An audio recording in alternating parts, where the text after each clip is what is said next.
तो यार कल की क्लास थोड़ी सी डिस्कनेक्ट हो गई थी ड्यू टू नेटवर्क इश्यूज। उसी के आगे कंटिन्यू करेंगे। आज कैनिज़ारो रिएक्शन हमने इंट्रोड्यूस किया था।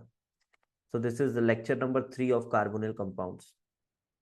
Cannizzaro reaction we were discussing. Okay, Cannizzaro reaction we were discussing. मैंने आपको रिएक्शन क्या होता है ये बता दिया था कि रिएक्शन में we use those kind of aldehydes and ketones which does not have any alpha hydrogens. Although alpha hydrogen नहीं है अगर मानिए, तो फिर जब हम कंसंट्रेटेड KOH के साथ इसको ट्रीट करते हैं और हीट करते हैं, जनरली ये 50% 60% KOH यूज होता है, जो कि अच्छा खासा कंसंट्रेटेड माना जाता है। तो ये डिस्प्रपोर्शनेट हो जाता है, ये हमने बताया था आपको, that it changes to CH3OH along with HCO minus K plus. एक बार ऑक्सीडाइज हो गया, एक बार रिड्यूस हो गया, ये आपका फाइनल प्रोडक्ट आता था। बात हमारी चल रही थी ये कैसे हुआ। तो फिर से मैं एक बात बोलना चाहूंगा, शायद मैंने बोला था या नहीं बोला था, मुझे ध्यान नहीं है। ये जो मैकेनिज्म्स हैं, इसके पीछे बहुत सारे एविडेंसेस हैं, ठीक है, जो इस मैकेनिज्म को सपोर्ट करते हैं। मैं आपको चाहूं तो मैं आपको 3-4 लेक्चर सिर्फ कैनिज़ारो रिएक्शन पढ़ा सकता हूँ। इतना कुछ है इसमें कि मैं पूरे एक एक मैकेनिज्म के स्टेप्स का आपको एविडेंस देते जाऊं, फिर और अच्छे से डेटा देते जाऊं। बट इस तरह से हमको थोड़ी ना पढ़ना है। We are not doing any research on Cannizzaro reaction. हमें एक लेवल तक, जितना जेई एडवांस पूछता है उससे 1-2 लेवल ऊपर तक हमको आना चाहिए, दैट्स इनफ। ठीक है, तो उतना ही देखेंगे। और आप अगर देखना होगा, आप ये मत सोचिएगा कोई चीज कम पढ़ा रहा हूं। आप कहीं से भी कंपेयर कर लीजिएगा, आपको 1-2 चीजें ज्यादा ही मिलेंगी, कम नहीं मिलेगी। लेकिन होने को बहुत कुछ और बताया जा सकता है, मैं ये कह रहा हूं कैनिज़ारो रिएक्शन।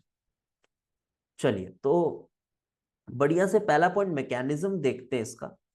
तो देखो बेटा, पहला स्टेप जो समझ में आ रहा है ना, वो तो यही है कि अब कोई एसिडिक हाइड्रोजन तो है नहीं, तो OH माइनस यहां अटैक करके ये एक ऐसा एनायन बनाएगा, CO minus H and H, and we have OH।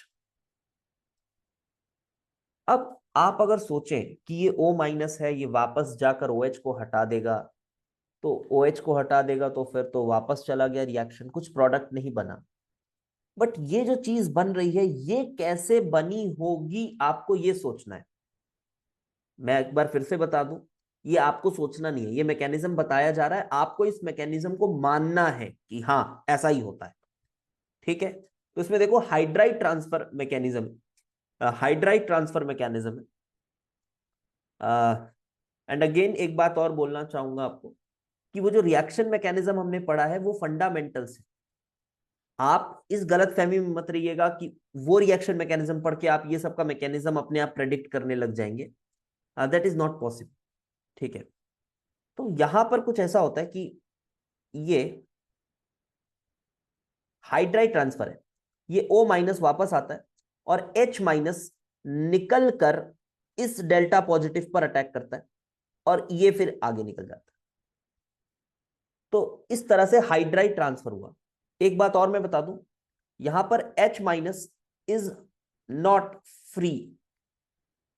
ऐसा नहीं है कि H माइनस निकलकर फ्री हो जा रहा है और उसके बाद फिर हो जा रहा है, साइमल्टेनियसली हो रहा है, ऐसे सोचना है। ठीक है, इसके भी एविडेंसेस हैं जो इस चीज को प्रूव करते हैं, and we are not going into those evidences. H minus is not free, ये बात आपको समझनी है। तो यहां पे क्या बना, देखो ध्यान से, ये वाला पोर्शन जो है, हाँ जैसा रीअरेंजमेंट में बताया था ना, कुछ वैसा ही है। ये H है और ये H है, ये H है और ये H है। एंड देन प्लस क्या क्या चीजें देखनी है मैं बता रहा हूं। H माइनस का साइज, अरे देखो बेटा ये हो जा रहा है, इस पे क्वेश्चन नहीं करना है कि ये क्यों हो गया है। अरे ये हो रहा है, ये मानना पड़ेगा कि हाँ यार ये करने पे ये हो जाता है। ठीक है, ये हो जाता है, इस पे कोई सवाल नहीं होता। ये ऐसा, and then this is O minus, यहां पर एक OH है, sorry, and then you have 3 hydrogens, we have 3 hydrogens here, ठीक है। अब अब ये O माइनस जो है ये इस H प्लस को निकाल लेगा। आप देख सकते हो ये कार्बोक्सिलिक एसिड है, ये एल्कोक्साइड आयन है, तो ये इसको निकाल के फाइनली आपके पास कार्बोक्सिलिक एसिड तो अपने एनाइनिक फॉर्म में रहना ही पसंद करेगा, प्लस CH3OH। अब इस मैकेनिज्म के पीछे आपको कुछ मैं वो बताता हूं। अच्छा, आपको क्या लग रहा है इसका आरडीएस कौन सा होगा? ये पहला वाला स्टेप इसका आरडीएस लग रहा है आपको, या फिर ये सेकंड वाला स्टेप आरडीएस लग रहा है? आपको क्या लग रहा है? Second, good. क्योंकि ऑब्वियसली समझ में आ रहा है, यहां तो सिर्फ एक नॉर्मल सा अटैक होकर पाई बॉन्ड टूटा, यहां पर एक मुश्किल स्टेप हुआ है, because you don't often see this hydride transfer ना। So this is the RDS here, this is the slow step and this is the RDS, and this is the fast step you can say. अब मेरी बात को समझना, ये जो reaction है, this reaction is observe to be first sorry third order reaction. क्या देखा गया इसको? To be third order reaction. ये थर्ड ऑर्डर रिएक्शन है। अच्छा, ऑर्डर कहां से पता चलता है? ऑर्डर कहां से पता चलता है? रेट लॉ से। और रेट लॉ कहां से आता है? क्या रेट लॉ कोई एक्सपेरिमेंट से आता है, या फिर थ्योरी है कोई हमारे पास रेट लॉ बताने के लिए? एक्सपेरिमेंट से आता है, ठीक है, ठीक है। अच्छा, मैंने आपको जिस तरह से रेट लॉ पढ़ाया है, क्या वो रेट लॉ पढ़ा है आपने? रेट लॉ पढ़ा है ना? मेरी वीडियो देखा आपने रेट लॉ की? देखा है ना? हाँ, बिल्कुल। तो जिस तरह से हमने उसको बताया था कि कैसे कैसे करके रेट लॉ आ रहा होता है, तो उसको देखना। पहला लेक्चर होगा काइनेटिक्स का जिसमें रेट लॉ मैंने समझाया हो, तो ठीक है। ये इसका रेट लॉ है, ठीक है। ये तो एक्सपेरिमेंट से आया। अब देखो बेटा, कहीं ना कहीं ये रेट लॉ भी हमें, ये जो रेट लॉ बनकर आया है ना, ये भी हमें हेल्प करता है, हेल्प करता है कि हम मैकेनिज्म को प्रेडिक्ट कर पाए। मैकेनिज्म को प्रेडिक्ट करने में रेट लॉ ऑल्सो हेल्प्स। अब ये एग्जैक्टली कैसे इससे मैकेनिज्म डिराइव हुआ होगा ये हमको नहीं समझना है, बस हमको ये समझना है कि हाँ, इस रेट लॉ से ये मैकेनिज्म समझ में आ रहा है। क्योंकि देखो अभी ये वाला स्टेप आरडीएस है, एल्डिहाइड का स्क्वायर और OH माइनस, ये वाला स्टेप आरडीएस है। अब इस स्टेप में जो चीजें बनी है उसको देखिए। जैसे आपको मैंने SN1 रिएक्शन पढ़ाया था, जैसे मैंने आपको SN1 रिएक्शन पढ़ाया था, तो SN1 रिएक्शन में हम कह देते थे कि rate is equal to K into सिर्फ जो एल्काइल हेलाइड हुआ करता था पावर ऑफ 1, ऐसा बोल देते थे। SN2 रिएक्शन में हम बोल देते थे कि rate is equals to K alkyl halide भी और न्यूक्लियोफाइल भी, दोनों का पावर 1 1। ये कुछ इस तरह से लाया गया होगा कि एक्सपेरिमेंट कराया जा रहा होगा और देखा गया होगा कि चलो यार, अब एल्काइल हेलाइड जो है इसका अमाउंट बढ़ाकर देखते हैं। तो इसका अमाउंट बढ़ाया गया होगा तो देखा गया होगा अच्छा जो रेट है वो भी लीनियरली वैरी कर रहा है, तो हमने बोल दिया कि पावर 1 है। जो डेटाज है वो सजेस्ट करते हैं। फिर न्यूक्लियोफाइल का अमाउंट बढ़ाया गया होगा तो देखा गया होगा कि जो रेट है उस पर कोई फर्क ही नहीं पड़ रहा। रेट और न्यूक्लियोफाइल, तो न्यूक्लियोफाइल बढ़ा रहे हैं बट रेट में कोई फर्क ही नहीं पड़ रहा। तो इससे बोल दिया गया कि अच्छा, न्यूक्लियोफाइल आरडीएस में इन्वॉल्व नहीं है। और इसके बाद फिर मैकेनिज्म ड्रॉ किया गया होगा। तो रेट लॉ मैकेनिज्म से पहले आता है कि बाद में? ये बताओ, मैकेनिज्म बनाने के पहले आता है कि बाद में? क्या लग रहा है? पहले। यस, ठीक है। ये सब आइडिया। सो रेट लॉ हमने देखा, इससे हमें मैकेनिज्म बनाने में मदद मिलती है, because rate law is something that we can derive experimentally very easily. इसी तरह से SN2 में बात हुई। फिर जब इसमें देखा गया बेटा, यहां पर जो हमने ये पढ़ा, तो यहां पर ऐसा रेट लॉ आया, एक्सपेरिमेंटली ऐसा रेट लॉ आया। तो इससे समझ आ रहा है एल्डिहाइड का स्क्वायर और OH माइनस। तो देखो अब यहां पर ये जो चीज बनी है एनायन, ये जो चीज बनी है O minus and this OH, ये जो चीज बनी है इसको बनने में क्या क्या चीज का यूज आया है, तो वो तो ऑलरेडी रेट में इन्वॉल्व हो जाएगा। ठीक है, इसको बनने में जो जो चीजों का यूज आया है, तो ये जो चीज बनी है इसको बनने में क्या क्या यूज आया है, एल्डिहाइड का यूज आया है और OH माइनस का यूज आया है। तो इसको बनने में जो जो चीज का यूज आया होगा, because this is the main part of your RDS, तो इसको जहां जहां से बनाया गया होगा उस पे भी तो रेट डिपेंड करेगा, तो ये इस पे डिपेंड कर रहा है। साथ ही साथ अब ध्यान से देखो, इसके बाद क्या हो रहा है RDS में, इसके बाद ये C double bond OH and H, अब ये O माइनस वापस आकर H इधर जा रहा है, और ये तो अब ये तुम्हारा जो RDS है इसमें ये भी चीज इन्वॉल्व है, तो एक और एल्डिहाइड इन्वॉल्व है, एक और एल्डिहाइड इन्वॉल्व है, इसलिए एल्डिहाइड का पावर क्या चढ़ा, इसलिए एल्डिहाइड का पावर 2 चढ़ा।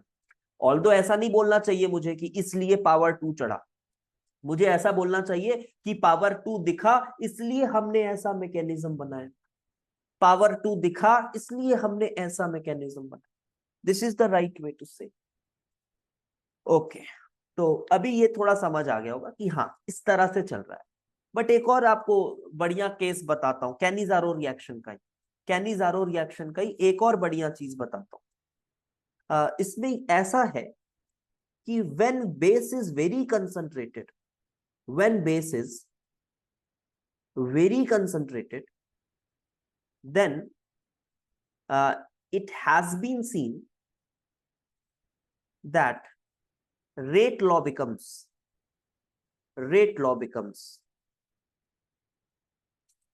rate is equals to K aldehyde का स्क्वायर इंटू OH माइनस का स्क्वायर, कुछ ऐसा हो जाता है रेट लॉ, तो रेट लॉ कुछ ऐसा बन जाता है पावर 2। तो यहां पर ऑर्डर क्या आ गया, what is the order now, fourth order reaction, तो ये एक फोर्थ ऑर्डर रिएक्शन हो जाता है जब बहुत कंसंट्रेटेड बेस है। अब ये जो कंसंट्रेटेड, वेरी कंसंट्रेटेड, मैं परसेंटेज बताऊं तो अराउंड 99 to 100% इतना कंसंट्रेटेड है, मान बहुत कंसंट्रेटेड। ठीक है, तो पावर 4 चला जाता है, मतलब पावर 2 ऐसा चला जाता है। हाँ, ये इतने हाई ऑर्डर रिएक्शंस रेयरली दिखते हैं, बिल्कुल रेयरली दिखते हैं, बट यहाँ हो रहा है। रेयर केस भी है, सोचो कि जब इतना कंसंट्रेट करोगे तब ऐसा देखने को मिलता है। और मैं फिर से बता दूं, जेई नहीं पूछता ये सब, ये नहीं पूछता, बट इतना नहीं पूछता है वो भी। आप देखेंगे, पेपर देखेंगे तो आपको समझ आएगा, इतना पूछता नहीं है, बट क्या है कि आपको थोड़ा पढ़ना चाहिए, इस तरह से तो पढ़िए। ठीक है, पढ़िए इसको, इस तरह से ही पढ़िए, पढ़ाई में कोई कमी मत करिए अपने। पूछेगा नहीं पूछेगा वो बात की बात है, आपको सब्जेक्ट के प्रति एक अंडरस्टैंडिंग तो बढ़ेगी ना। जो आप पूछ रहे हैं कि सर ऐसे कोई ये सब जेई पूछता है क्या, तो उसलिए मैं बता रहा हूँ, नहीं पूछता, लेकिन आपको पढ़ना है। ठीक है, so rate is equal to k. नहीं तो बाकी आप देखेंगे जो इधर उधर चलता है तो बस यही लिखाते हैं, फिर इसके जैसे 3 4 और एल्डिहाइड के मॉलिक्यूल्स दे देंगे, एक बेंजल्डिहाइड बना देंगे, बोलेंगे चलो प्रोडक्ट बना लो। 4 प्रोडक्ट आप बना लिए, करना ही क्या है, ऑक्सीडाइज करना है, एक को रिड्यूस करना है, प्रोडक्ट बना लिए, खुश हो गए, हाँ बन गया, मुझे आ गया, ऐसा वैसा, उतने से मजा नहीं आया, सेटिस्फैक्शन नहीं मिलता था। थोड़ा आगे का देखिए, देखो ऐसा क्यों होता है, तो अब मैकेनिज्म भी चेंज होगा कि नहीं होगा, mechanism should change, so mechanism should change, mechanism should change. Sir सही में ऐसा होता है दूसरे टीचरों के साथ, हाँ सही बात है, वही तो, मैकेनिज्म शुड चेंज। तो चलो, अब मैकेनिज्म में क्या हो जाता है, किसी को पता है क्या क्या मैकेनिज्म होता है, जिन्होंने भी पढ़ा है, अगर किसी को पता हो तो बताओ थोड़ा, क्या कुछ चेंज आता है मैकेनिज्म में। Very good, there is a dianion formation that takes place. अब देखो, अब अपने को एक और OH माइनस को RDS में कहीं ना कहीं डायरेक्टली या इनडायरेक्टली इन्वॉल्व करना है, तो मेरी बात को समझना। अब कुछ ऐसा होता है, देखो पहले स्टेप में बेटा ये बना था ना, ये O minus and H and O H, ये बना था ना फर्स्ट स्टेप में। हाँ, और इसके बाद ही क्या हो गया था, हाइड्राइड ट्रांसफर। लेकिन अभी हाइड्राइड ट्रांसफर नहीं, अभी एक और ओ एच माइनस का मॉलिक्यूल इस H प्लस को निकालकर एक डाई एनायन बनाए, ये ऐसा बन, ऐसा बन रहा ये। और अब यहां से आपका आरडीएस आए, कौन सा आरडीएस सर, यही वाला हाइड्राइड ट्रांसफर। अब यहां से हाइड्राइड ट्रांसफर ओ माइनस, ये ऐसा, फिर ये H माइनस बाहर और ये कुछ ऐसा। तो देखो प्रोडक्ट तो वही बन रहा है, प्रोडक्ट में फर्क नहीं पड़ रहा, लुक प्रोडक्ट तो वही बन रहा है। क्या लगता है रेट ऑफ रिएक्शन बढ़ेगा या कम हो जाएगा, रेट ऑफ रिएक्शन बढ़ गया या कम हो गया, ऑब्वियसली बढ़ गया, ऑब्वियसली बढ़ गया है ना, क्योंकि ओ एच माइनस का स्क्वायर हो गया, तो ओ एच माइनस जितना भी था अब रेट तो उसके स्क्वायर के हिसाब से चल रहा होगा, तो ऑब्वियसली रेट ऑफ रिएक्शन बढ़ गया। ये मैंने क्या बना दिया, ये गड़बड़ है, यहाँ तो अल्कोहल बनना चाहिए CH3OH। अब यहाँ पर ना ऐसा भी मैं बोल सकता हूँ, कहीं अगर ऐसा भी लिख कर दिया हुआ है ना CH3O माइनस, तो एक्सेप्ट कर लेना, this is also true, this is also true, दोनों चलेगा, दोनों चलेगा, ये भी लिखा है तो ठीक है, ये भी इसमें ज्यादा बहुत तो बहस नहीं है, दोनों ठीक है। कहीं कहीं वैसा लिख देता है, कहीं कहीं वैसा लिख देता है, क्योंकि इतना कंसंट्रेटेड मीडियम है तो हम मान लेते हैं कि मिथेनॉल भी जो है वो मिथॉक्साइड में कन्वर्ट हो गया होगा, वो उतना कोई डिस्कशन का इशू नहीं। अब यहां पर ये डाई है, तो इससे क्या हुआ देखो, अब आरडीएस तुम्हारा यहां से स्टार्ट हो रहा है, आरडीएस यहां से स्टार्ट हो रहा है, आरडीएस यहां से स्टार्ट हो रहा है आरडीएस।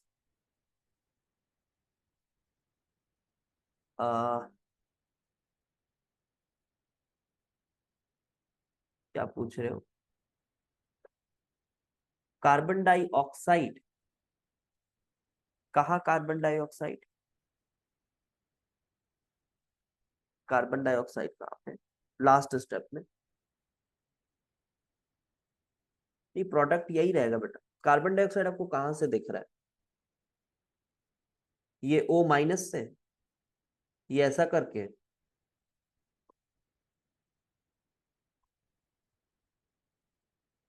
कार्बन डाइऑक्साइड नहीं है, नहीं नहीं बनेगा, CH3O माइनस H कहां से ले रहा है, हाँ इसीलिए वो H, देखो थोड़ा बहुत पानी है, थोड़ा बहुत पानी है, उससे H ले सकता है वो, उससे H ले सकता है, ठीक है, अ, उससे H ले सकता है वो, इसीलिए मैंने ये लिख दिया, क्योंकि बहुत कंसंट्रेटेड है तो ऐसे भी लिख सकते हो आप, और मान लो अगर ऐसे लिखा हुआ है तो पानी से ले रहा होगा H, और तो कोई स्कोप नहीं दिखता, क्योंकि इधर देखो, जब आपने OH माइनस जो है ना, ये OH माइनस, इसने H प्लस लिया है ना, इसने H प्लस लिया इधर से, तो कहीं ना कहीं पानी का मॉलिक्यूल तो बना है ना, पानी के मॉलिक्यूल्स तो है वहां पर।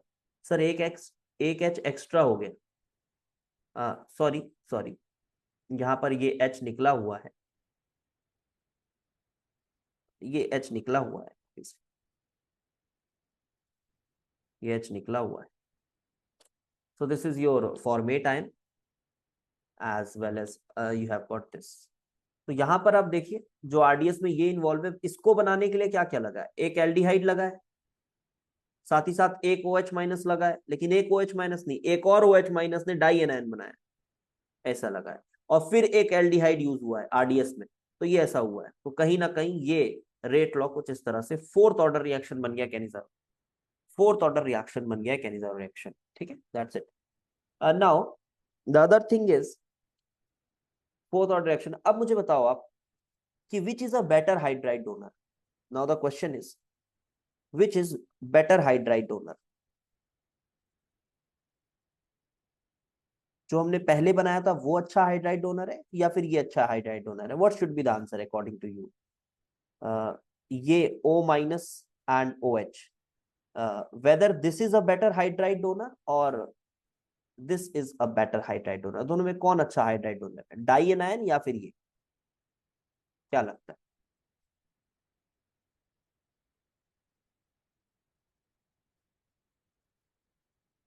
अच्छा,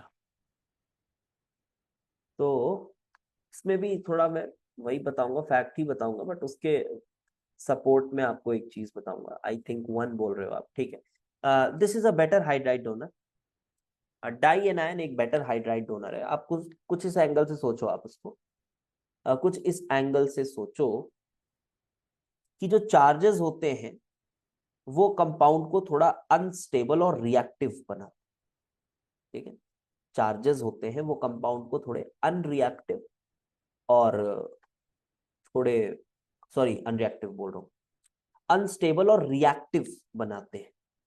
रिएक्टिव होता है, और जो ज्यादा रिएक्टिव होगा वो एक बेटर हाइड्राइड डोनर होगा. क्योंकि देखो, हाइड्राइड डोनेट करने से क्या हो रहा है, हाइड्राइड मतलब H माइनस.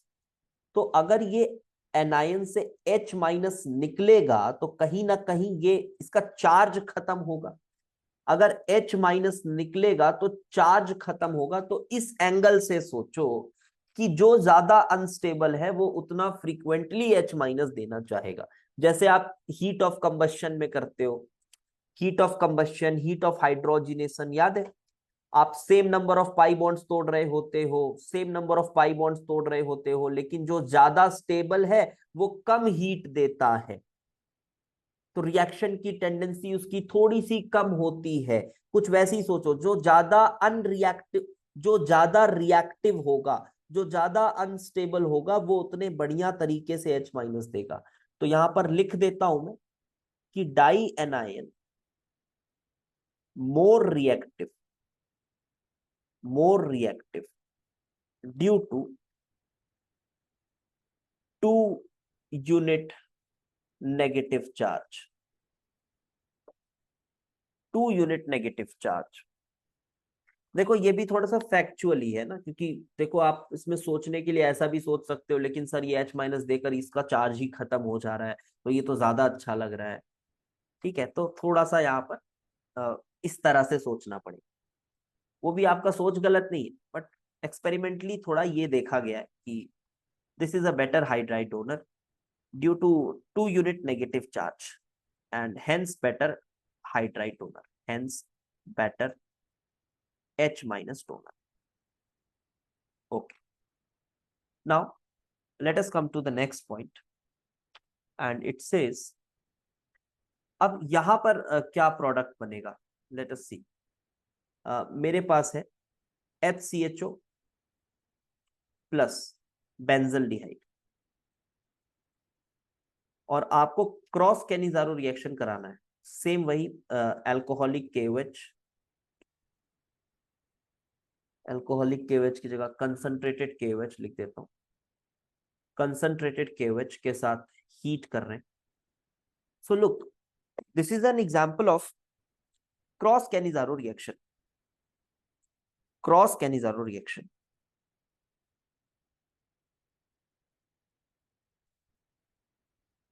तो अभी तक तो सेल्फ करा रहे थे कि एक ही ऑक्सीडाइज हो रहा था, एक ही रेड्यूस हो रहा था, but this is an example of cross Cannizzaro reaction. यहां पर कोई एक चीज ऑक्सीडाइज होगी और कोई एक चीज रेड्यूस होगी. ठीक है, कोई एक चीज ऑक्सीडाइज होगी, कोई एक चीज रेड्यूस होगी. हमें ये देखना है कि कौन ऑक्सीडाइज होगा, कौन ऑक्सीडाइज होगा. क्या लगता है, वन ऑक्सीडाइज होगा या टू ऑक्सीडाइज होगा? आपको मैकेनिज्म देखकर क्या लगता है? वन. वन ऑक्सीडाइज होगा कि टू? One, obviously. बिकॉज अब यहां से देखो, यहां से देखो, मैकेनिज्म से समझ में आ रहा है, मैकेनिज्म से समझ आ रहा है. OH माइनस जिसको अप्रोच करता है वो मॉलिक्यूल ऑक्सीडाइज हो जाता है, देख रहे हैं? OH माइनस जिसको अप्रोच करता है वो ऑक्सीडाइज हो जाता है, और H माइनस जिसको मिलेगा वो रेड्यूस होगा. तो आप ऐसे सोचिए, क्रॉस कैनिलार रिएक्शन में OH माइनस जब जाएगा, OH माइनस, तो OH माइनस के पास दो चॉइसेस हैं. वो या तो यहां जा सकता है, वो या तो यहां जा सकता है. तो OH माइनस जो है बेटा, OH माइनस ये एक न्यूक्लियोफिलिक एडिशन तो परफॉर्म कर रहा है, और न्यूक्लियोफिलिक एडिशन रिएक्शन का जो राजा होता है, जो सबसे तेज देता है, वो कौन होता है? कोई डाउट के बिना वो फॉर्मल्डिहाइड होता है। न्यूक्लियोफिलिक एडिशन सबसे तेजी से फॉर्मल्डिहाइड देता है because of steric as well as electronic factor. Formaldehyde से बढ़िया न्यूक्लियोफिलिक एडिशन कोई नहीं देता। तो OH माइनस आप कुछ भी कर लो, इसी साइड को प्रेफर करता है। तो अगर OH माइनस इसे प्रेफर कर रहा है तो ये वाला ग्रुप ऑक्सीडाइज होगा, फिर इसका हाइड्राइड निकल कर इस पे मारेगा और ये वाली चीज रेड्यूस होगी। मैं फिर से थोड़ा सा इसको बनाकर दिखा दे रहा हूं ताकि जो बच्चा पहली बार पढ़ रहा है उसको थोड़ा और बेटर अंडरस्टैंडिंग मिले। ज्यादातर बच्चे पहली बार ही पढ़ रहे हैं, कोई अगर पहले से पढ़ा है तो अच्छी बात, कोई बात। यहां पर देखो OH माइनस अटैक, ये गया वापस, H माइनस निकल कर आकर यहां अटैक, और ये फिर ऐसे खुल। अब आप देख सकते हैं ये वाले कार्बन के अराउंड एल्कोहल और इधर ये, तो you have got CO O minus K plus and plus your benzyl alcohol, plus your benzyl alcohol. This is what we have as the final product. This is what we have as the final product. अब कुछ important note points लिखते हैं। चलिए कुछ important points लिखते हैं अभी। ये तो समझ आ गया, आप क्रॉस कैनिजारो भी होगा तो क्या करना है। देन नाउ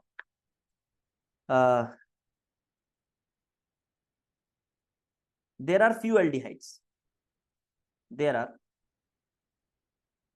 few aldehydes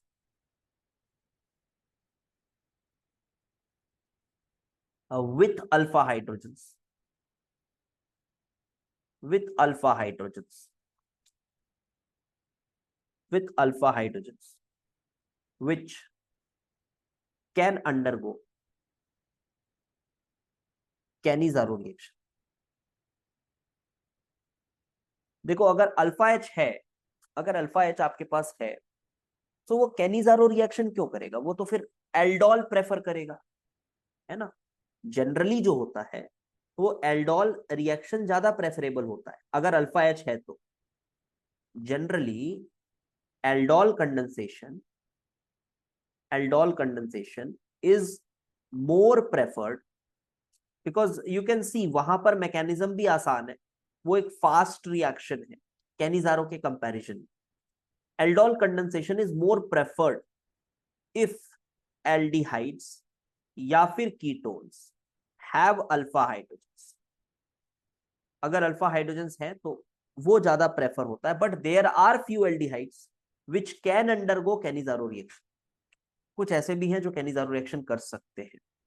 और ये पॉइंट आपको कुछ लोग बोलेंगे नहीं यार ये तो एल्डोल ही करेगा, क्योंकि उनके मन में ऐसा बैठा रहता है कि अल्फा एच दिखे तो एल्डोल हो जाएगा, नहीं दिखे नहीं होगा। But there are some rare exceptions and we have some logic also behind these exceptions. तो ऐसा इतना आसानी से सब कुछ नहीं हो जाता है, ठीक है, कि एच दिख रहा है तो करा दो। 99% times it may be correct but not always. तो यहां पर मैं एक एग्जांपल लिखता हूं, CH3 CH3 C double bond OH reaction with NaOH at 200 degree Celsius. So it forms, ये एक तरह से आइसोप्रोपाइल जैसा ग्रुप लगा हुआ है फॉर्मल्डिहाइड में। So it forms CH3 whole thrice, sorry not whole thrice, whole twice C, और ये कार्बन एक बार ऑक्सीडाइज एक बार रिड्यूस, तो एक बार रिड्यूस प्लस यही चीज CH3 whole twice C CO O minus K plus. NaOH लिखा है तो चलो Na प्लस लिख लो, Na प्लस लाइक दिस, एक बार ऑक्सीडाइज एक बार reduce. Now you tell me कि what could be the reason this molecule has not shown aldol. What could be the reason कि ये कैनिजारो प्रेफरेबली कर रहा है? उसका थोड़ा लॉजिक समझने की कोशिश करते हैं। So what should be there according to you? इसको भी एक केस की तरह पढ़ना। एक तो चीज समझ आ रही है कि, एक चीज समझ आ रही है कि यार ये थोड़ा सा स्टेरिकली क्राउडेड भी दिख रहा है, कार्बन के पास ही स्टेरिकली क्राउडेड भी दिख रहा है। दूसरी चीज और समझ आ रही है कि ये जो एनायन भी अगर बनेगा ना यहाँ पर, तो ये उतना अच्छा एनायन नहीं बनेगा। हाँ, मानता हूं मैं, वो रेजोनेंस करेगा, वो एनायन रेजोनेंस करेगा, मैं एल्डोल की बात कर रहा हूं। ये जो एनायन बनेगा वो रेजोनेंस करेगा, बट आप देखेंगे तो ये थोड़ा सा इंडक्टिव इसमें ज्यादा लग रहा है, इंडक्टिव भी लग रहा है। तो मैं ये नहीं बोल रहा कि बहुत बुरा एनायन है, बट अब मुझे एक लॉजिक देना है कि why this is not performing aldol condensation and instead it undergoes Cannizzaro reaction. So first thing that I can see is this anion, that is enolate ion I should say. जो enolate ion बना है is not so stable जितने normal enolate ions होते हैं। पहला point तो ये नजर आ रहा है। दूसरा ये है कि this enolate will face steric crowding, steric crowding during condensation. तो कंडेंसेशन के समय स्टेरिक क्राउडिंग भी फेस करेगा, क्योंकि ये माइनस है। अब इसे जाना पड़ेगा, और जिस एल्डिहाइड पर अटैक करना है, जिस एल्डिहाइड पर अटैक करना है, उस एल्डिहाइड पर भी क्या है, उस एल्डिहाइड पर भी ऐसा ही क्राउडिंग। तो एक तो ये खुद क्राउडिंग लेकर दूसरे के पास जा रहा होगा, तो this could also be the reason for not showing aldol condensation and instead Cannizzaro show कर रहा है। क्योंकि कैनिजारो में क्या है कि H माइनस को इधर अप्रोच करना है, और OH minus, sorry, OH minus को इधर अप्रोच करना, और फिर हाइड्राइड को ट्रांसफर होना है। तो कोई बहुत बड़ा ये पूरा ग्रुप नहीं जा रहा होगा, तो हो सकता है वहां पर वो हो जाए। और ये मैं हवा में बात नहीं कर रहा हूं कि ये रिएक्शन कैनिजारो शो कर लेता है। इसके रेफरेंसेस बहुत किताबों में मिल जाएंगे। राइट नाउ आप देख सकते हैं, ये एसन सान्याल एक बुक आती है, काफी अंडररेटेड किताब है। क्या आप लोगों ने किसी के पास है, किसी ने सुना है, किसी ने देखा ये किताब? एसन सान्याल, जहाँ रिएक्शंस दिए हुए हैं, काफी अंडररेटेड किताब है। सामने खोली हुई है, अच्छा तुमने, बहुत बढ़िया, काफी अंडररेटेड किताब है, बहुत अच्छी किताब है ये, ठीक है। It's a nice book. आपको देख के थोड़ा सा ये किताब लगती है कि यार कोई फोटो नहीं है, इमेज नहीं है, थोड़ी अजीब सी छोटी सी दिखती है, बट बहुत बढ़िया किताब है, ठीक है। इसके पेज नंबर 98 पर आप अगर चेक करेंगे तो आपको ये चीज अच्छे से वेल मेंशन्ड मिलेगी, ठीक है। ओके, सो नाउ आगे बढ़ते हैं। अब आपको दूसरी चीज ये बतानी है कि अगर मैं यहां पर ऐसा करता हूं, ध्यान से सुनो। अब आपको एक क्वेश्चन है, now you have to compare rate of Cannizzaro reaction, ठीक है। रेट ऑफ कैनिजारो रिएक्शन आपको कंपेयर करना है। चलिए, तो मेरे पास कुछ मॉलिक्यूल्स हैं, आप बताइएगा सबसे बढ़िया कौन देगा कैनिजारो रिएक्शन। कैनिजारो रिएक्शन को सबसे बढ़िया कौन देगा? I have some molecules with me. This is benzaldehyde, then I have C double bond OH with a methyl, then C double bond OH with OCH3, then C double bond OH with nitro लगा लो चलो, then C double bond OH, यहाँ पर N Me लगा लो। चलो, सबसे बढ़िया कौन है? 1 2 3 4 5, पांचों में सबसे तेज कैनिजारो कौन देगा? क्या लगता है सबसे तेज कैनिजारो कौन देगा? थर्ड देगा, अच्छा, फोर्थ देगा,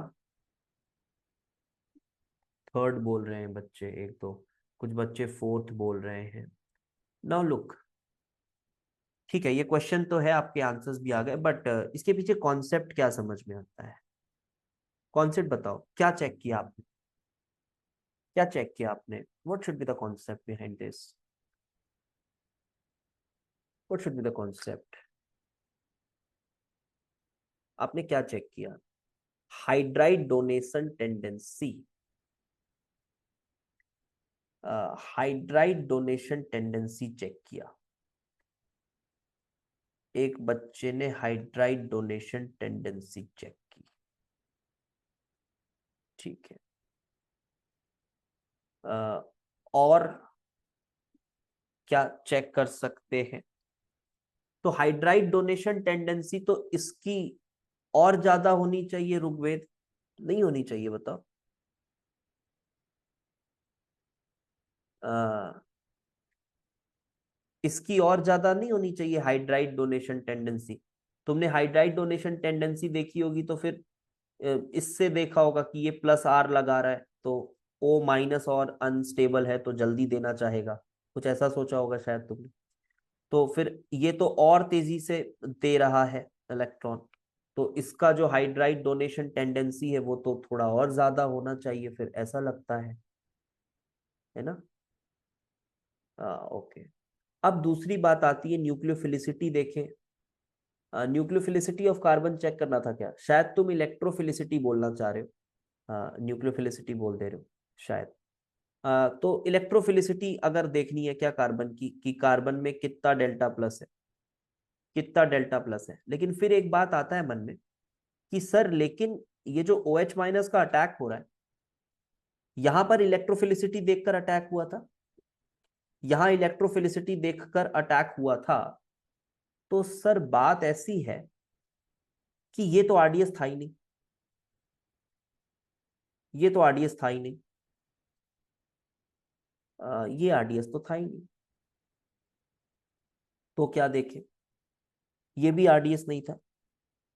ओके, सो मैं बताऊं, अब इधर देखो, क्या ये तो आरडीएस था ना आपका, ये तो आरडीएस था, और यहां पर भी ये जो हाइड्राइड निकल रहा है, वो हाइड्राइड को ये सी का डेल्टा प्लस अट्रैक्ट कर रहा है अपनी तरफ।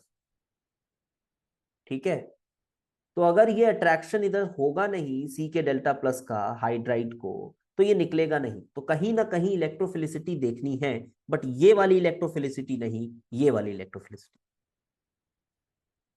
क्या बात दिमाग में घुसी?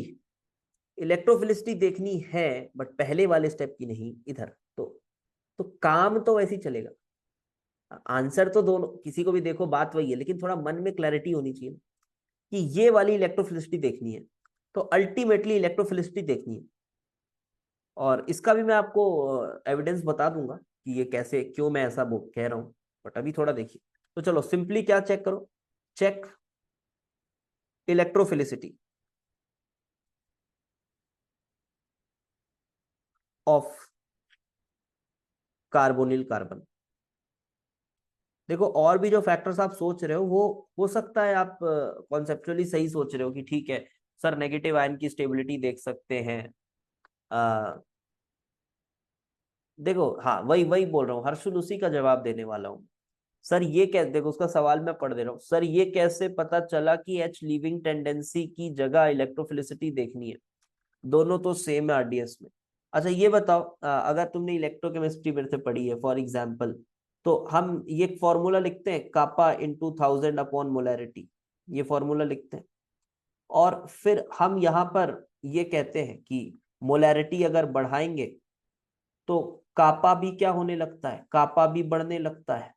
मोलैरिटी बढ़ाते हैं तो कापा भी बढ़ता है, तो बताओ लैम्डा एम मोलैरिटी के साथ कैसे वेरी करे, लैम्डा एम मोलैरिटी के साथ कैसे वेरी करे? तो कैसे बताते हो फिर इसको कि लैम्डा एम, फिर हम फाइनली बोल देते हैं मोलैरिटी बढ़ाने पर लैम्डा एम कम होगा, तो कैसे बताते हैं कि ये वाला फैक्टर ज्यादा काम कर रहा है या ये वाला फैक्टर काम कर रहा है? इसको कैसे डिसाइड करके बताते हैं? एक्सपेरिमेंट से बताते हैं ना, एक्सपेरिमेंट से बताते हैं ना, हाँ। ठीक वैसे ही यहाँ भी होती है चीज। आपको देखकर लग रहा है कि हाँ, मैंने वही कहा ना, कॉन्सेप्चुअली हो सकता है आप ठीक सोच रहे हो कि सर वो ओ माइनस कितने अच्छे से दे रहा होगा, वो वाले फैक्टर को देखें कि इसको देखें। तो बस एक्सपेरिमेंटली मैंने बता दिया कि इलेक्ट्रोफिलिसिटी ही देखिए। और वो पॉसिबल भी बहुत मुश्किल सा है, वो ओ माइनस को देखना वो काफी मार्जिनल है।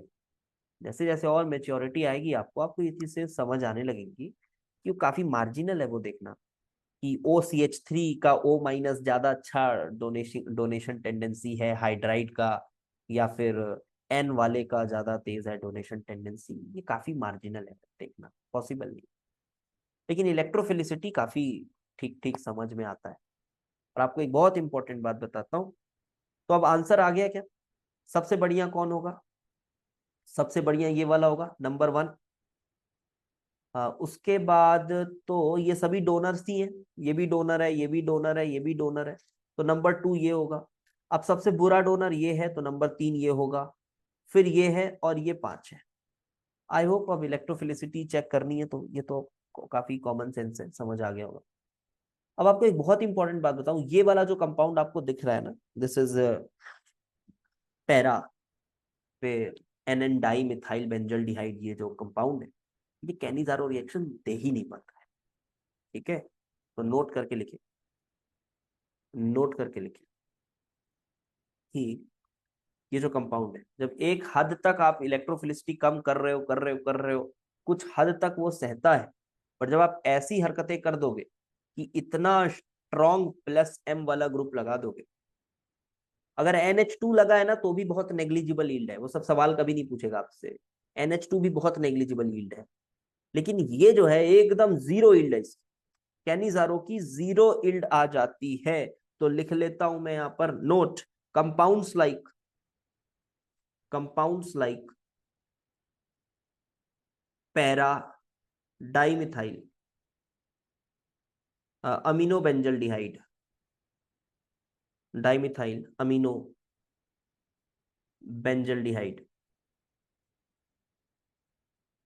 Do not show Cannizzaro reaction.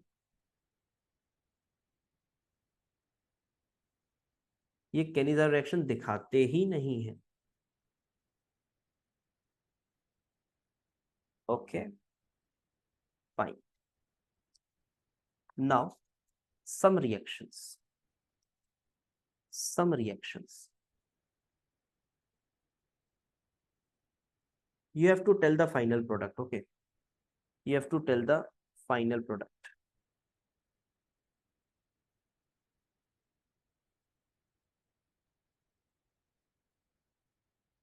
look, बहुत ही अच्छा क्वेश्चन बता रहा हूं, ध्यान से सुन लो।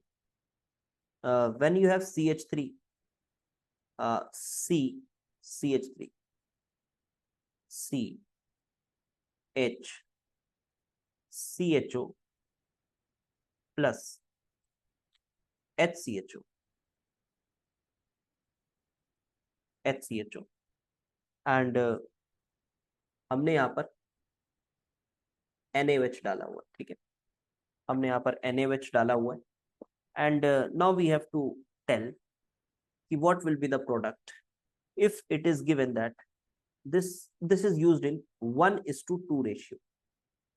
क्या प्रोडक्ट बना पाएंगे ये अगर 1:2 रेशियो में यूज हो रहा है? इतना तो मैंने बता ही दिया। चलो, अगर ये नहीं भी बताता तो भी आपको प्रेडिक्ट करना चाहिए। क्या ये एल्डोल रिएक्शन कर पाता है? अच्छा, मैंने यहाँ पे थोड़ा सा ऐसा बना दिया है, थोड़ा सा करेक्ट कर रहा हूँ मैं, थोड़ा मैं करेक्ट कर रहा हूँ, मैंने एक कार्बन ज्यादा बना दिया। जो मैंने पीछे दिया था मैं वही देना चाह रहा हूँ यहाँ पर। This is CH, CHO। क्या ये एल्डोल रिएक्शन कर पाता है पहला वाला? क्या एल्डोल कर पाएगा? नहीं कर पाएगा। ठीक है, एल्डोल नहीं कर पाएगा। अच्छा, लेकिन क्या ये क्रॉस एल्डोल कर पाएगा? क्या लगता है, क्या ये क्रॉस एल्डोल कर पाएगा? क्रॉस एल्डोल तो कर सकता है, क्योंकि मैंने कहा था मैंने कहा था कि ये खुद में एल्डोल नहीं कर पाता, क्योंकि एक तो एनायन अनस्टेबल है मान लिया, और दूसरा एक स्टेरिक था, क्योंकि इसको यहीं जाना था। समझ पा रहे हो? इसको यहीं जाना था, तो ये थोड़ा क्राउडिंग डेंस था।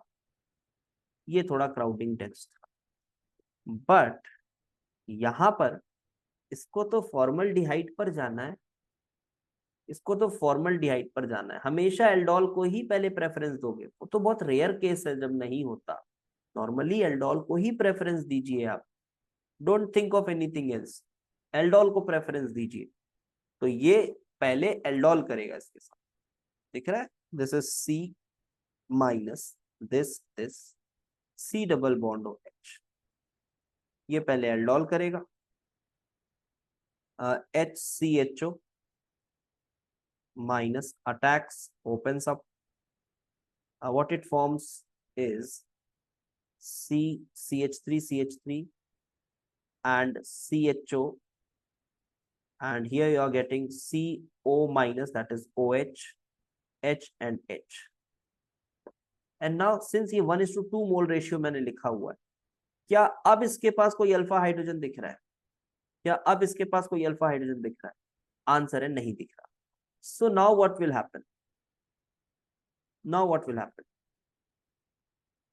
अब क्या होगा बेटा, ये भी है, ये भी है साथ में, और आप NaOH डाले हुए, मानो कंसंट्रेटेड डाले हुए, तो अब क्या होगा, क्या आपको नजर आ रहा है क्रॉस कैनिजारो होता हुआ? यस, ये क्रॉस कैनिजारो हो रहा है। तो क्रॉस कैनिजारो में OH माइनस कहां अटैक करेगा, OH माइनस कहां अटैक करेगा? Yes, very good, formaldehyde oxidise, ये ऐसा, ये ऐसा, और ये निकलेगा, और ये इधर, और ये फिर ओपन अप, समझ रहे हो? तो क्या समझ आ रहा है, ये आपका अल्कोहल बन जाएगा, और ये डाइऑल बन गया, अरे बाप, ये डाइऑल बन गया, ये diol, C CH3 CH3 CH2OH and plus, ये क्या बन गया, ये बन गया COOH, O माइनस कर दो and H, so this is the final product.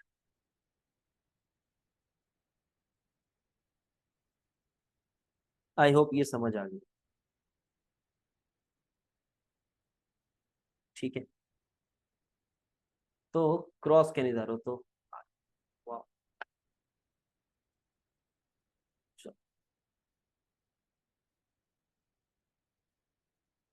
चलिए थोड़ा आगे बढ़ते हैं यार, थोड़ा आगे बढ़ते,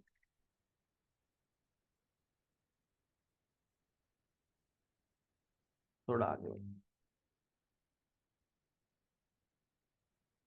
अब मान लो अगर मेरा क्वेश्चन ऐसा होता कि मेरे पास है CH3CHO, और मैं इसका रिएक्शन करा रहा हूं, 3 मोल H, 3 मोल छोड़ो, ये HCHO के साथ रिएक्शन कर रहा है, HCHO के साथ 1:4 मोलर रेशियो में रिएक्शन हो रही है, ठीक है, 1:4 मोलर रेशियो, प्रोडक्ट बना लोगे, try it out, come on fast, try it out.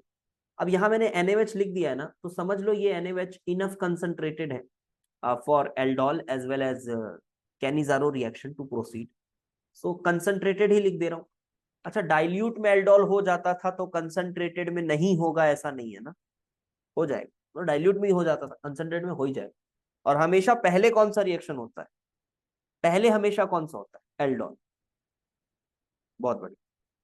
तो क्या समझ में आ रहा है आपको, यहां पर एक बार एल्डोल होगा, फिर एल्डोल होगा, फिर एल्डोल होगा, और फिर लास्ट में वो HCHO के साथ कैनिजारो होगा, और फिर फाइनल प्रोडक्ट आएगा। मैं आराम से धीरे धीरे बताऊंगा, आप पहले बना के देखिए।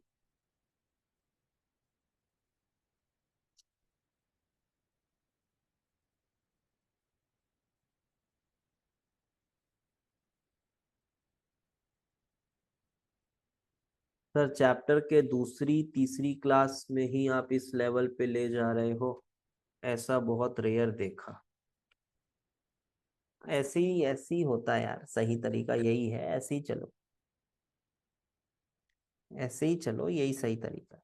ये लो प्रीवियस स्लाइड देख लो।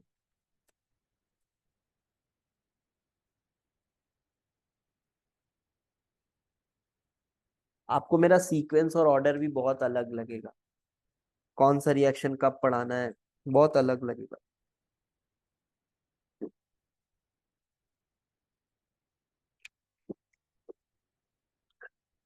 चलो प्रोडक्ट बना ली हो गया ये सब तक, ठीक है।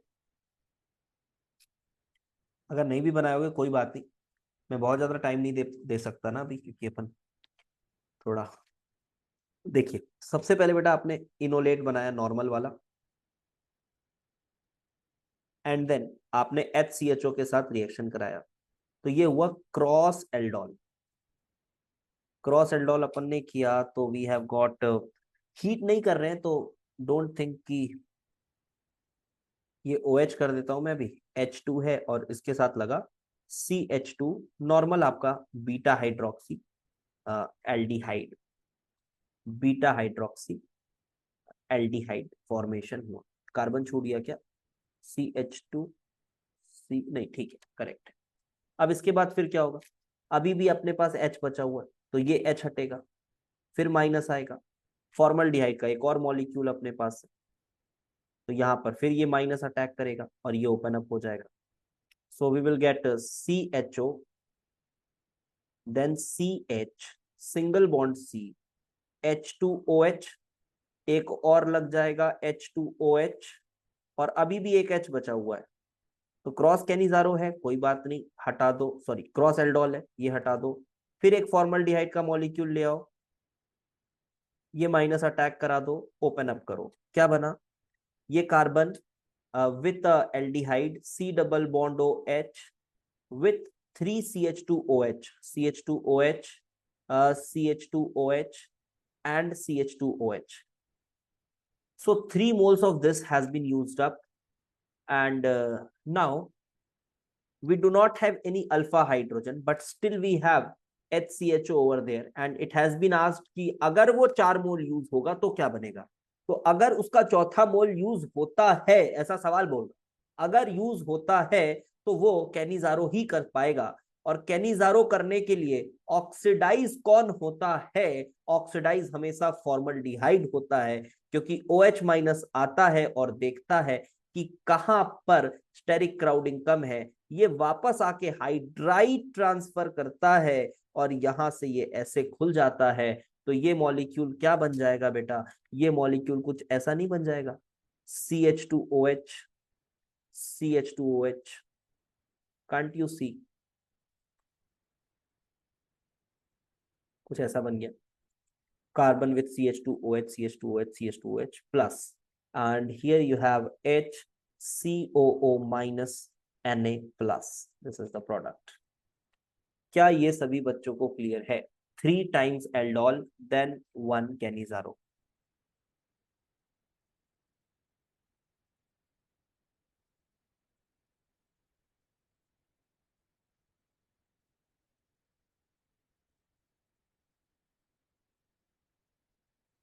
Done, okay.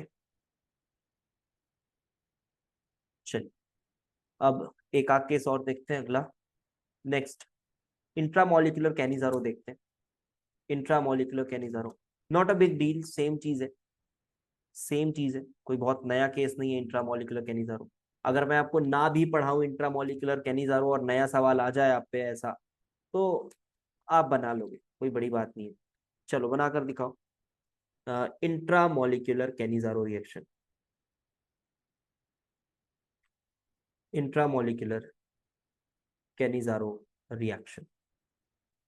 So suppose I am taking a phenyl glycol, okay, I am taking phenyl glycol, C6H5 CH CO C double bond OH, and then I am treating it with NaOH, और heat कर रहा हूं मैं, concentrated NaOH है।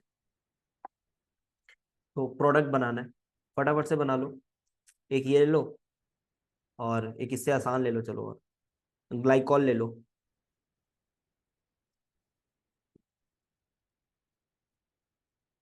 ये glycol है, ये phenyl glycol है,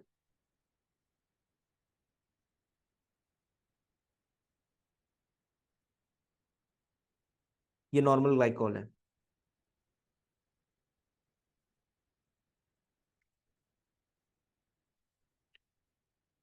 कर लो कोशिश, giving you 30 seconds of time.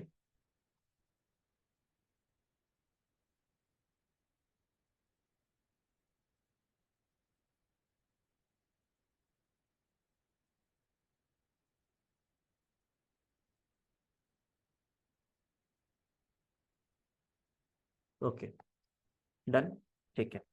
So obviously यहां पर ये जो आपको कार्बन दिख रहा है, ओ एच माइनस इसी को प्रेफर करेगा, पहले अटैक करेगा, इंट्रामोलिकुलर हो जाएगा यार, हाइड्राइड निकल के बाजू, ठीक है, हाइड्राइड निकलकर ये बाजू में attack, C6H5, C double bond O, C double bond O H, और आपका ओ एच माइनस अटैक यहां, देन हाइड्राइड निकलकर इधर अटैक और ये open up.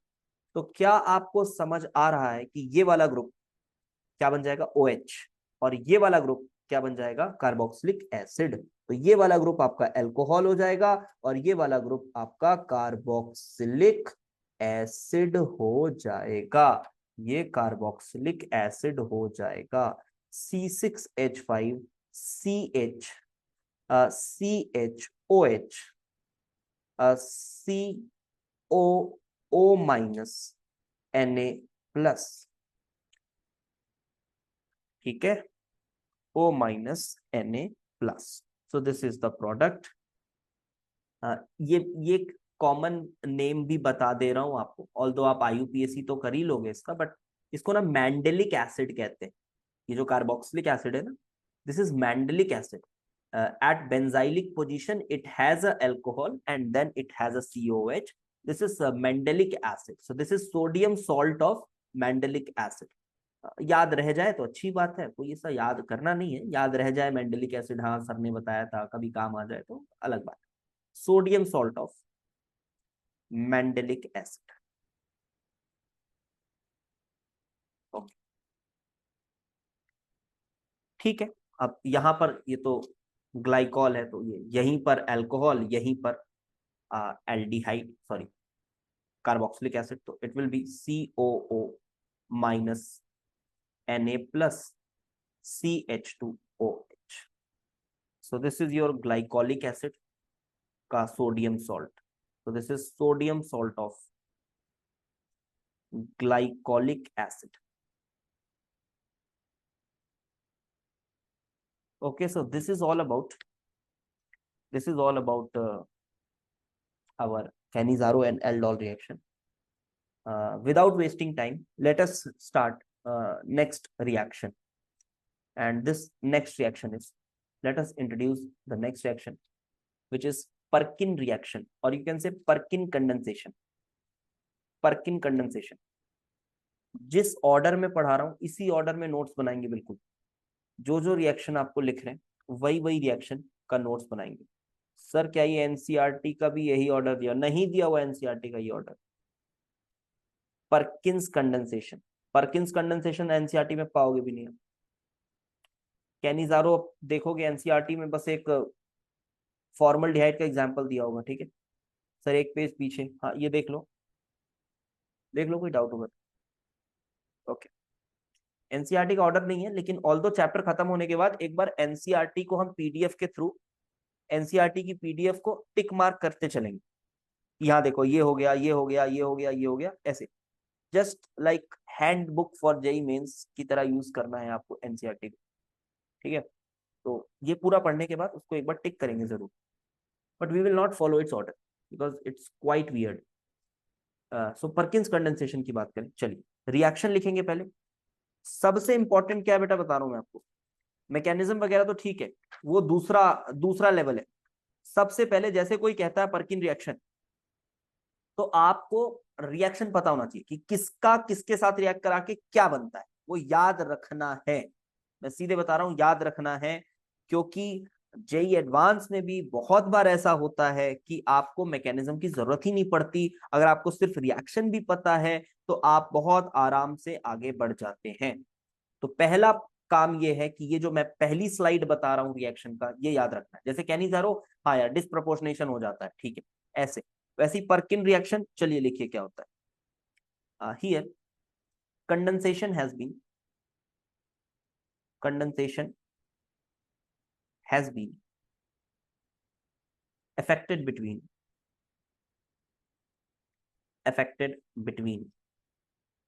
aromatic aldehyde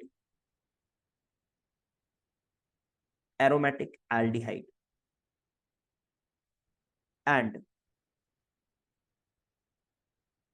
aliphatic acid anhydrides. Aliphatic acid anhydrides in presence of sodium or potassium salt of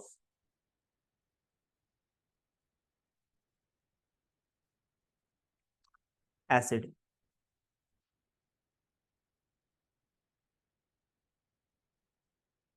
corresponding to the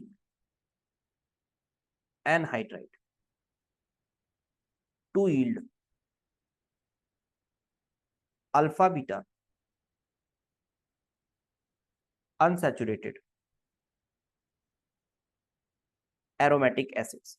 देखो जरूरी नहीं है कि हमेशा एरोमेटिक ही होगा, बट आपको जो केस पूछा जाएगा उसमें 90% चांसेस है एरोमेटिक वाला ही पूछा जाए, तो वो मैं आगे फर्दर डिटेलिंग में बताऊंगा। बट हाँ, अभी एरोमेटिक के साथ देखिए आप, ठीक है, हर छोटी बात बाद में डिस्कस करेंगे। तो मैं रिएक्शन लिखता हूं अगर इसका, तो reaction is like this, C6H5CHO। तब तक आप इसको एक बार पढ़कर डाइजेस्ट करने की कोशिश करो, क्या लिखा है ये डाइजेस्ट करने की कोशिश करो, क्या लिखा हुआ है, पढ़ो, 2 बार पढ़ो उसको। C6H5CHO plus CH3CO whole twice O reacting with CH3COO minus Na plus 170 से 180 डिग्री सेल्सियस में अगर 5 घंटे रखा जाए, so then it form C6H5CH double bond CH and giving out CH3COOH like this। तो मैं एक बार इसको पढ़ के आपको बताता हूं कि क्या लिखा हुआ है, किसके बीच में हो रहा है यहाँ पर कंडेंसेशन। तो सीधी सीधी बात लिखी गई है कि condensation is affected between aromatic aldehyde, look this is aromatic aldehyde, benzaldehyde, so aromatic aldehyde and aliphatic acid anhydride, this is acetic anhydride, you can see CH3COO, ये acetic anhydride है। तो acetic anhydride और aromatic aldehyde के बीच में condensation होता है in presence of sodium potassium salt of acid corresponding to the anhydride। अब ये एनहाइड्राइड के करस्पॉन्डिंग कौन सा एसिड है यार, ये एसिटिक एसिड है। इस एनहाइड्राइड के करस्पॉन्डिंग एसिड एसिटिक एसिड है, तो उसके सोडियम और पोटेशियम सॉल्ट को लेकर आप जब ये रिएक्शन कराते हैं, वही लिखा हुआ है, corresponding to anhydride to yield what it will give alpha beta unsaturated aromatic acid. This is alpha beta, you लिख aromatic acid and this is alpha beta position, you have a unsaturation over here, so you are getting alpha beta unsaturated, and this reaction has been asked in JEE advanced, JEE advanced paragraph में आया था, I don't exactly remember but if I am correct it was year 2017, वो शायद 2017 में एक paragraph आया हुआ था जहां पर इस रिएक्शन का डायरेक्ट यूज था, ठीक है। 17 था या 18 था, मुझे ढंग से ध्यान नहीं है, बट आसपास वही ईयर का था क्वेश्चन। तो चलिए, पर्किन कंडेंसेशन, अब मैकेनिज्म सोच लेते हैं एक बार इसका। तो आपको एक बहुत सीधा साधा मैकेनिज्म ऑफर कर देता हूँ, बहुत टफ नहीं है इसका मैकेनिज्म, इट्स क्वाइट इजी। अच्छा, मैकेनिज्म में आपको पहली चीज क्या समझ आ रही कि कोई यहाँ पर वो नहीं देखना है कि एल्डोल हो रहा है या फिर कैनिजार हो रहा है, नहीं हो रहा, वो एल्डोल कैनिजारो का कोई कंडीशन नहीं है, उसके लिए बहुत कंसंट्रेटेड बेस चाहिए होता है, यहाँ बेस थोड़ा माइल्ड है, थोड़ा माइल्ड है। मैकेनिज्म सोचो, पहला स्टेप क्या लगता है आपको, चलो पहला स्टेप आपको क्या लगता है क्या होना चाहिए। कोई बहुत अच्छा बेस भी तो नहीं है यहाँ पर, कोई बहुत अच्छा बेस नहीं है, बट यही है जो थोड़ा बहुत बेस का काम कर सकता है, ये बेस का काम कर सकता है। तो रिवर्सिबली ये वाले एसिडिक हाइड्रोजन को निकाल सकता है रिवर्सिबली, ये वाले एसिडिक हाइड्रोजन को निकाल सकता है। This is the only possible thing that we can check. तो ये तुम्हारा एक न्यूक्लियोफाइल बन जाता है। तो पहला स्टेप क्या हुआ, acid base reaction. Acid base reaction बहुत अच्छा बेस नहीं है, बट फिर भी this is the only thing that you can see happening. And this minus will now attack on this carbon. ये ऐसे अटैक करके ये आप ओपन करेंगे। ऑब्वियसली ये एक्वस होता है, ठीक है ना, ये एक्वस ही होता है सब कुछ। ये जो सॉल्ट डला हुआ है एक्वस डला हुआ है। इसको जोड़ें तो क्या दिख रहा है बेटा, क्या आपको नजर आ रहा है कुछ ऐसा, दिस विथ सी, और ये O माइनस हुआ तो चलो उसको OH कर देते हैं, एंड CH2 था ये, तो CH2 ने उधर अटैक किया, तो CH2 मैंने लिखा, एंड देन COOCH3। अब यहां कुछ ऑब्वियस पॉइंट्स हैं। मुझे ये बताओ, एसिड एनहाइड्राइड को पानी में रख के अगर गर्म करोगे तो क्या होगा। ये कोई बहुत मैकेनिस्टिक पॉइंट्स नहीं है, ये कुछ ऑब्वियस पॉइंट्स हैं। As a learner of organic chemistry you should have these ideas. क्या होगा बताओ, एसिड एनहाइड्राइड को, नहीं नहीं, एसिड एनहाइड्राइड को वाटर रिमूवल कैसे बोल रहे हो, एसिड एनहाइड्राइड को पानी में रख के अगर अगर हम थोड़ा हीट करते हैं पानी में, अरे पानी में रख के हीट करोगे किसी एसिड डेरिवेटिव को, तो अबे वो कार्बोक्सिलिक एसिड बन जाएगा ना, उसी को तो हाइड्रोलिसिस बोलते थे। याद करो, nucleophilic addition followed by elimination वाला रिएक्शन पढ़ाए थे। Ester, acid anhydride, acid chloride, amides, याद आ रहा है, इनको हाइड्रोलाइज करते थे तो कार्बोक्सिलिक एसिड बन जाता था। इनको हाइड्रोलाइज करते थे तो कार्बोक्सिलिक एसिड बन जाता था। तो हाइड्रोलाइज करने का क्या मतलब है, इनफ पानी डाल के हीट करो, इनफ पानी डाल के हीट करो। तो अब यहां पर भी इनडायरेक्टली वही काम हो रही है, कहीं ना कहीं पानी है, आप हीट भी कर रहे हो, लंबे समय के लिए कर रहे हो, तो इतने लंबे समय के लिए अगर आप एसिड एनहाइड्राइड को पानी में छोड़ोगे तो वो पानी लेकर एसिड बना लेगा। इतने लंबे समय के लिए अगर पानी में छोड़ोगे एसिड एनहाइड्राइड को तो ऑब्वियसली वो एसिड बना लेगा। तो क्या आपको ये बात समझ में आ रही है कि यहां से ये वाला जो पॉइंट दिख रहा है, ये वाला पोर्शन, ये पोर्शन किस में, ये एनहाइड्राइड का पोर्शन है। एनहाइड्राइड का पोर्शन किस में कन्वर्ट होगा, एक एसिड का मॉलिक्यूल एक और एसिड का मॉलिक्यूल, समझ आया। ये एसिड का मॉलिक्यूल, एसिड का मॉलिक्यूल, मैकेनिज्म तो बहुत ऑब्वियस है उसका, उसी मैकेनिज्म से जाएगा वो SN2TH से। बट इस छोटी सी चीज को भी अगर आप मैकेनिज्म बना के देख रहे हो तो ये कुछ वैसी बात हो गई जैसे मैथ्स आप पढ़ते हो अभी, या हमारे केमिस्ट्री, फिजिकल केमिस्ट्री में भी कोई इक्वेशन आता है तो 3x+8 = 4, ऐसा कोई इक्वेशन आया, अबे तो उसको मन में ही सॉल्व कर लेते हो ना कि हाँ यार x इतना होगा, कि ऐसा करते हो 3x = 4 - 8, 3x = -4, x इज -4/3, ऐसे करते हो क्या बे, ऐसे नहीं करते ना। तो ये सब जो चीजें है ना, ये ऑर्गेनिक केमिस्ट्री के लिए उतनी ही छोटी चीज है। तो ये सब अगर आप मुझसे पढ़ रहे हो, सब मन में होना चाहिए फटाक से कि हाँ यार ये तो एसिड एनहाइड्राइड है, पानी में अगर उसको रखेंगे इतने देर के लिए तो वो तो एसिड बन ही जाएगा, उसमें कोई बड़ी बात थोड़ी नहीं। तो ये एसिड बना दो, ये एसिड बना दो, चलो तो क्या बना, क्या बना, तो ये कुछ ऐसा बना, और you have this COH and CH, एक और H है, यहां भी H है, and you have COOH plus एक कार्बोक्सिलिक एसिड का मॉलिक्यूल अलग, CH3COH, ये अलग। अब हीट कर रहे हो तो ये भी पानी निकल जाएगा। एक तो हीट करने से नॉर्मली भी पानी, अगर आप देख रहे हो कि एरोमेटिसिटी और मतलब रेजोनेंस आ रहा है, तो ये पानी निकलना फेवरेबल है। ऐसा घेरा बना के भी निकाल सकते हो उसको, दिक्कत नहीं है। बाकी अगर आप मैकेनिज्म सोचें तो यहां भी इवन CB से ही एलिमिनेट हुआ होगा, क्योंकि बेस है तो माइनस है, समझ रहे हो ना, बेस है तो एसिडिक भी है हाइड्रोजन, बिकॉज इस ग्रुप के बाजू में बैठा हुआ है, तो ये ग्रुप इसको -I से भी स्टेबलाइज करेगा, साथ ही साथ रेजोनेंस से भी करेगा, और साथ ही साथ ये पुअर लिविंग ग्रुप भी बैठा हुआ है, तो इवन सीबी से ही हुआ है, बट आप घेरा बना के भी निकाल दो, कोई दिक्कत नहीं।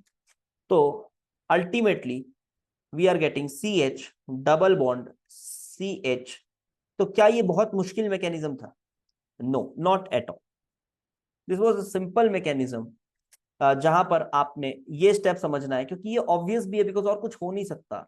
इसके साथ ये रिएक्ट करेगा और एसिड बेस रिएक्शन होगा, फिर न्यूक्लियोफिलिक एडिशन हुआ, क्या क्या हुआ, स्टेप्स को अगर नोट करें तो क्या क्या हुआ, बाजू में लिखो। पहले हुआ एसिड बेस रिएक्शन, फिर दूसरी चीज क्या हुई, न्यूक्लियोफिलिक एडिशन, फिर तीसरी चीज क्या हुई, तीसरी चीज क्या हुई, हाइड्रोलिसिस। हाइड्रोलिसिस कौन से मैकेनिज्म से, SN2TH। फिर चौथी चीज क्या हुई, डिहाइड्रेशन। चौथी चीज क्या हुई, डिहाइड्रेशन, कौन से मैकेनिज्म से, E1CB। ये हो गया आपका कंप्लीट पर्किन का मैकेनिज्म। क्या बात समझ में आ गई? हाँ ना बोलो, क्या बात समझ में आ गई? बहुत बढ़िया, ठीक है। तो ठीक है, अभी पर्किन रिएक्शन खत्म नहीं हुआ है, इसमें कुछ और एग्जांपल्स हम पढ़ना होगा हमें। Okay, so that we will be doing in the next class. By tomorrow we'll be doing it. So end of lecture 3 completed. So कल हम इसके आगे के जो further details है that we will be looking forward to. This is just the introduction of your Perkin reaction. ठीक है, फिर मिलते हैं कल लेक्चर नंबर 4 के साथ।